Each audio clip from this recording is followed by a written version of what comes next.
संत समाज में मीरा ला रही हैं फेमिनिज्म। वंशीधारी मीरा का असली नाम है वृंदा। घर था, पति था, लेकिन उनके लिए सब जेल की तरह था। अपनी मर्जी की जिंदगी जीने के लिए वो भागकर वृंदावन चली आईं, लेकिन वो इतने पर ही नहीं रुकी। उन्होंने महिला संतों के हक की लड़ाई छेड़ी और जीती। वृंदावन से गोधुलीपुरम ज्यादा दूर नहीं है। यहीं पर रहती हैं वंशीधारी मीरा। सुबह सुबह पहुंचने पर दरवाजे पर ताला लटका मिला। उनकी पड़ोसन ने ताला खोलकर आश्रम घुमाया। अहाते में बैठकर चाय पीते हुए पता चला कि बरसाने की लठमार होली के लिए वंशीधारी मीरा वहीं गई हुई हैं। पता चलते ही मैं भी बरसाना भागी। वहां एक आश्रम में मीरा मेहमान थीं। पहाड़ियों से घिरे उस आश्रम में मीरा को खोजते हुए मैं पहुंची तो बसंती रंग की धोती और शर्ट में उन्हें सामने पाया। आने की वजह पता चली तो खूब खातिर की। खुशी में वंशी होठों से लगाई और सुरीली तान छेड़ दी, मानो अपने मन और अनुभव की झोली खोल कर रखती हो। मूल रूप से सासाराम के एक गांव की रहने वाली वंशीधारी मीरा का असल नाम वृंदा है। 1957 में पैदा हुई। गांव की दूसरी लड़कियों की तरह ही माँ बाप ने शादी तभी कर दी जब वो स्कूल में थीं। ससुराल खूब पैसों वाला था, पर वो वृंदा को जेल खाना लगता। हमेशा हाथ भर घूंघट में रहना पड़ता, तरह तरह का अत्याचार भी सहना पड़ता। विरोध करने का कोई लाभ नहीं था। आखिरकार वो घर से भाग निकली। 3 घंटे दौड़ने भागने के बाद तड़के सामने जो बस दिखी उसी में बैठ गईं। बहुत सारी दुश्वारियां सहते हुए दिल्ली पहुंची। खूब रस लेकर पूरी कहानी सुना रही वृंदा ने बताया कि दिल्ली स्टेशन पर टीटी ने उन्हें बिना टिकट यात्रा के जुर्म में पकड़ लिया। खूब रोग आकर किसी तरह उससे पीछा छुड़ाया। ये बताते बताते वृंदा हंसने लगी। दिल्ली स्टेशन से बाहर निकली तो एक और आफत इंतजार कर रही थी। वो गुंडों के चंगुल में फंस गईं। एक सरकारी अफसर की चलती गाड़ी में चढ़कर उन्होंने खुद को किसी तरह बचाया।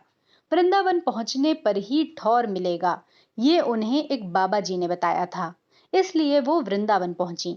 घूंघट छोड़ मर्दाना पोशाक धारण की, धोती और कुर्ता। फिर वो दिन भी आया जब उन्होंने अपना आश्रम स्थापित किया। अपने जैसी कई और महिलाओं को भी आश्रय दिया, लेकिन गलत के खिलाफ लड़ने का तेवर बना रहा। वो आज भी महिला संतों के अधिकार के लिए लड़ रही हैं। कुछ दिन पहले संतों ने तय किया कि व्यास गद्दी पर महिलाओं का हक नहीं। इसी गद्दी से संत कथा सुनाते हैं। वंशीधारी मीरा कहाँ बर्दाश्त करने वाली थीं।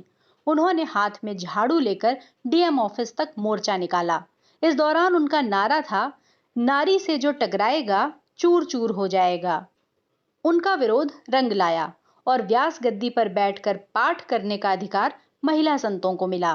वो साफ कहती हैं, हक की लड़ाई में गोली भी खानी पड़े तो खाऊंगी। वंशीधारी के आश्रम में और भी 2 महिलाएं रहती हैं। इनमें से एक हैं कृष्णा देवी उपाध्याय, सीधी सादी देहाती महिला। बस अपने हिसाब से जिंदगी जीने की चाह में इस महिला आश्रम में चली आईं। आश्रम की देखभाल वही करती हैं। दूसरी हैं प्रिया दासी। असली नाम है मीरा सिसोदिया। ग्वालियर से पॉलिटिकल साइंस में पीजी कर रखा है। आगरा में ससुराल है। पति मल्टीनेशनल कंपनी में नौकरी करते हैं। प्रिया दासी आगरा में एक स्कूल भी चलाती हैं। वो बताती हैं, सांसारिक जीवन में कभी मेरी रुचि नहीं थी, फिर भी घर वालों ने शादी कर दी। एक तरह से जबरदस्ती घर संसार करना पड़ा। एक बार मैं कुंभ मेले में गई। वहीं पर मीरा दीदी के साथ परिचय हुआ।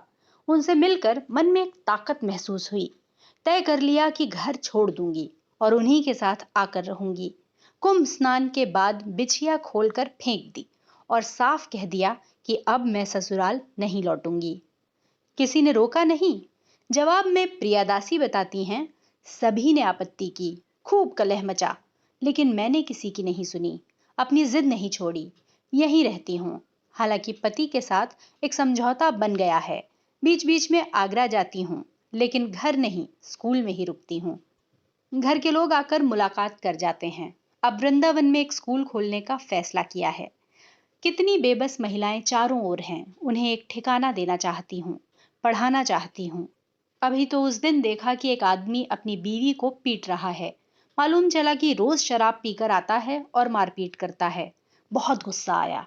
उस आदमी को कॉलर से पकड़ा और शराब की बोतल उसके सिर पर दे मारी। इसके बाद उसकी बीवी से बोली, मिट्टी का तेल डालकर जला दे। बेचारी रोने लगी। यही तो औरत है। फिर भी हर तरफ उस पर इतना अत्याचार क्यों है? जहां तक मुझसे हो पाए रोकना चाहती हूँ। गोधुलीपुरम की वंशीधारी मीरा और उनकी अनुयायी महिलाएं विद्रोही हैं, ये समझ में आ गया था। विदाई बेला में वंशीधारी ने गीत छेड़ा, मेरो वृंदावन ससुराल, संभाल राणा थारी नगरी।